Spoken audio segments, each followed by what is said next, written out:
Ne, si përfaqësues të popullit, nuk mund të qëndrojmë të heshtur kur Kosova ka probleme e sfida të cilat kërkojnë zgjidhje. Para vetës janë shumë temat të cilat duhet të zgjidhen me urgjencë nga spektri politik. Të gjithë e dimë që kuvendi e institucionet është e nevojshme të formohen, sepse nafta në vendin tonë është 1,78. Kuvendi e institucionet duhet të formohen sepse ligji i shtetësisë duhet të zhbëhet. Kjo e drejtë dhe ky fakt ka krijuar alarm me faktin e faktorizimit të serbëve dhe votimit të tyre në shtetin tonë. Kuvendi e institucionet duhet të formohen sepse çmimi i produkteve të shportës familjare ka kaluar në ekstrem, duke vështirësuar jetën e mirëqenien e qytetarëve.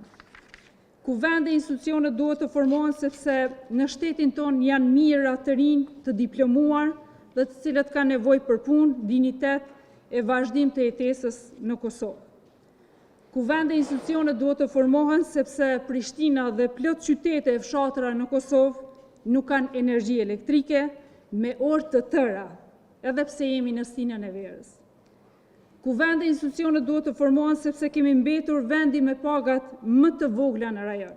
Dhe pa humbur kohë duhet të rriten pagat e mjekëve, policëve, mësimdhënësve, zjarrfikësve, gjykatësve, doganierëve.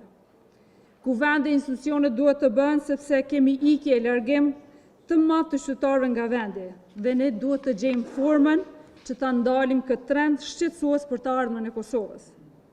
Të dashur qytetarë, të dashur kolegë të lëvizjes vetëvendosje, të gjitha këto tema e probleme nuk zgjidhen në fusha futbolli, as në tryeza ndërkombëtare, as në pushime e në vende luksi dhe duke u fshehur pas akuzave e kalkulimeve politike. Këto urgjenca kombëtare zgjidhen këtu në kuvendin e Kosovës. Andaj ne nuk kemi kohë për të humbur, prandaj ftesa dhe kërkesa jonë është që institucionet e Kosovës dhe kuvendi i presidenca të krijohen dhe ne si aleancë e përkrahim dhe mbështesim çdo nisje dhe punë të mirë në interes të qytetarëve të Kosovës. Faleminderit.